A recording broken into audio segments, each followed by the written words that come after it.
ଶାଢ଼ୀ ଭାରତୀୟ ସଂସ୍କୃତି ଓ ପରମ୍ପରାର ପ୍ରତୀକ। ଭାରତର ପ୍ରତ୍ୟେକ ନାରୀ ଏହାକୁ ପରିଧାନ କରି ଭାରତୀୟ ବୋଲି ସମଗ୍ର ବିଶ୍ୱ ଆଗରେ ପରିଚିତ ହୋଇଥାନ୍ତି। ପାର୍ଟି, ଫଙ୍କସନ, ବାହାଘର, ବ୍ରତଘର ଆଦି ସବୁ ଅବସରରେ ମହିଳାମାନେ ଶାଢ଼ୀ ପିନ୍ଧିବାକୁ ପସନ୍ଦ କରିଥାନ୍ତି। କେବଳ ଭାରତୀୟମାନେ ନୁହନ୍ତି, ବିଭିନ୍ନ ଦେଶର ନାରୀମାନେ ମଧ୍ୟ ଶାଢ଼ୀ ପିନ୍ଧିବାକୁ ବହୁତ ପସନ୍ଦ କରୁଥିବା ଦେଖିବାକୁ ମିଳେ।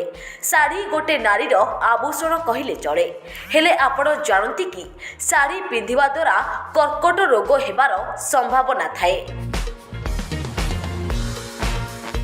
ଭାରତରେ ମହିଳା କର୍କଟ ରୋଗୀଙ୍କ ସଂଖ୍ୟା ଅନ୍ୟ ଦେଶ ଅପେକ୍ଷା ଅଧିକ ରହିଥାଏ, କାରଣ ଏଠାରେ ପ୍ରତ୍ୟେକ ମହିଳା ଶାଢ଼ୀ ପିନ୍ଧିଥାନ୍ତି, ଯାହା ସେମାନଙ୍କ ପାଇଁ ଅନେକ ସମୟରେ ବିପଦ ସାଜିଥାଏ। ସୂଚନା ମୁତାବକ ଶାଢ଼ୀ ପିନ୍ଧିବା ଦ୍ୱାରା ସ୍କ୍ୱାମସ୍ ସେଲ୍ କାର୍ସିନୋମା ହୋଇଥାଏ। ଏହି ପ୍ରକାର କର୍କଟ ରୋଗ ଭାରତୀୟ ମହିଳାମାନଙ୍କ କ୍ଷେତ୍ରରେ ଦ୍ରୁତ ଗତିରେ ବୃଦ୍ଧି ପାଉଛି। ଏକ ରିସର୍ଚ୍ଚରୁ ଜଣାପଡ଼ିଛି ଯେ ଭାରତର ବିଭିନ୍ନ ଗାଁରେ ରହୁଥିବା ମହିଳାମାନେ ବର୍ଷ ସାରା ଶାଢ଼ୀ ପିନ୍ଧିଥାନ୍ତି ଏବଂ ଶାଢ଼ୀ ପିନ୍ଧିବା ଫଳରେ ପ୍ରଥମେ ସାୟା ପିନ୍ଧିଥାନ୍ତି, ଯାହାଫଳରେ ଅଣ୍ଟାରେ ଏକ କଳା ଚିହ୍ନ ସୃଷ୍ଟି ହୋଇଥାଏ। ଏହି ଚିହ୍ନ ଅଧିକ ଦିନ ହେବା ଫଳରେ ଏହା ଚର୍ମ କର୍କଟରେ ପରିଣତ ହୋଇଥାଏ।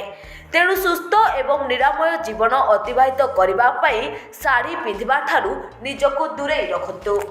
ବ୍ୟୁରୋ ରିପୋର୍ଟ, ଆଜିର ଖବର।